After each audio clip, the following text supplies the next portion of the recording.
নমস্কার বন্ধুরা, পপ কিচেনে সবাইকে স্বাগত। আজ আমি আপনাদের করে দেখাবো ভেজিটেবল স্যুপ।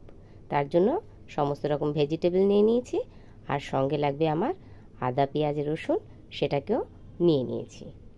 তাহলে এবার আমি সমস্ত ভেজিটেবলগুলোকে ভালো করে ধুয়ে নিয়ে চপ করে নেব। আমি সমস্ত সবজিগুলোকে একদম চৌকো চৌকো করে কেটে নিয়েছি। বাঁধাকপি, গাজর, বিনস, এটা নিয়েছি আমি পেঁয়াজের গোড়াটা, এটা ক্যাপসিকাম, আর এখানে নিয়েছি আদা আর রসুন কুচিয়ে। এখানে রয়েছে পেঁয়াজ কুচনো আর বাটার। আর এদিকে আমি নিয়ে নিয়েছি টমেটো কুচি, মটরশুঁটি ছাড়িয়ে নিয়েছি, ধনে পাতা কুচিয়েছি, পেঁয়াজ পাতা কুচিয়েছি। আর এটা হচ্ছে পাস্তাটাকে আমি প্রথমে ভিজিয়ে রেখেছিলাম, লম্বা পাস্তা। সেই পাস্তাটা যেন এর সঙ্গে ইকুয়ালভাবে একদম সমান বোঝা যায়, তাই সেটাকে ভেজানোর পরে ছোট ছোট টুকরো করে কেটে নিয়েছি। এবার তাহলে রান্নাটা শুরু করব। আমি গ্যাস জ্বেলে দিলাম আর দিয়ে দিচ্ছি সাদা তেল। সাদা তেলের সাথে দিয়ে দিচ্ছি আমি বাটার।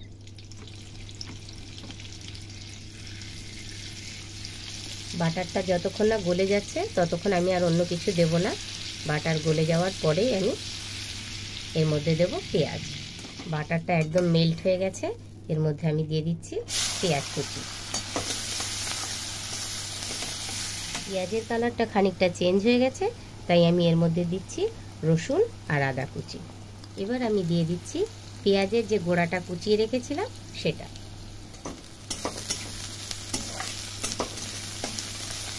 আমি দিয়ে দিচ্ছি যে পাস্তাটাকে ছোট ছোট করে কেটে রেখেছিলাম সেই পাস্তাটা।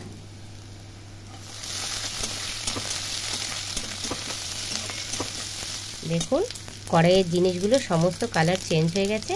এবার আমি এক এক করে সমস্ত ভেজিটেবলগুলো এর মধ্যে দিয়ে দেব। ক্যাপসিকাম, বিনস, গাজর, বাঁধাকপি। সবজিগুলোর সাথে এবার আমি দিয়ে দেব লবণ।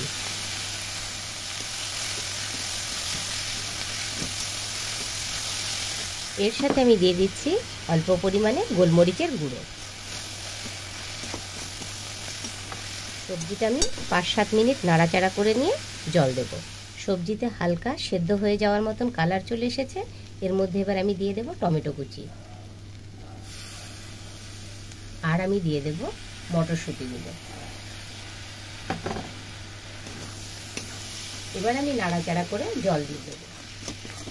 বন্ধুরা, একটা জিনিস খেয়াল রাখতে হবে, যে পরিমাণে আমি সবজি নেব তার ডবল পরিমাণে জল দিতে হবে। এবার আমি তাহলে জল দিয়ে দিচ্ছি।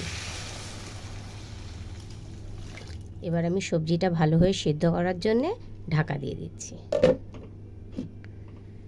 দেখুন সবজিগুলো একদম বয়েলড হয়ে গেছে আর সুন্দর স্যুপ হয়ে গেছে।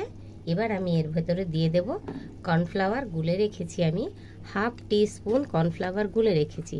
আমি প্রথমে হাফ দিয়ে দিচ্ছি, দেখব এর থিকনেসটা কেমন হয়।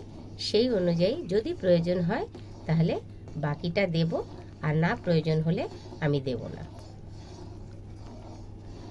কর্নফ্লাওয়ারটা দেওয়ার পরে কিন্তু ঘন ঘন নাড়তে হবে, তার কারণ ওটা যদি জমে যায় সেটা ভালো হবে না। জমে না যাওয়ার জন্যেই বারবার নেড়ে দিতে হবে। নাড়াচাড়া করে দেখলাম থিকনেসটা ঠিক প্রপার হয়নি, তাই বাকি কর্নফ্লাওয়ারটা দিয়ে দিলাম। এবার আরেকটু নাড়াচাড়া করে নেব।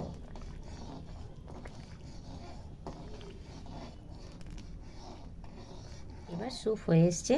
আমি আগের থেকেই জিরে গুঁড়ো করে রেখেছিলাম, অল্প একটু জিরে গুঁড়ো দিয়ে দিলাম। আগেই আমি ব্ল্যাক পেপার একটু দিয়েছিলাম, এবার আর একটুখানি মিশিয়ে দিলাম। এবার আমি নামিয়ে ফেলবো, তাই আগে থেকে আমি কুচিয়ে রেখেছিলাম ধনেপাতা আর পেঁয়াজ পাতা, সেটাকে আমি দিয়ে দিচ্ছি।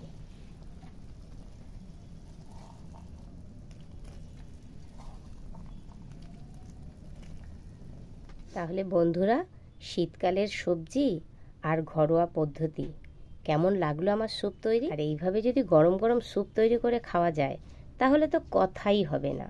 আমার এই রেসিপিটা যদি আপনাদের ভালো লাগে অবশ্যই তাহলে কমেন্ট করে জানাবেন, আর লাইক শেয়ার করতে ভুলবেন না। সাবস্ক্রাইব তো করবেনই করবেন। তাহলে আজকের মতন এই পর্যন্ত, টাটা।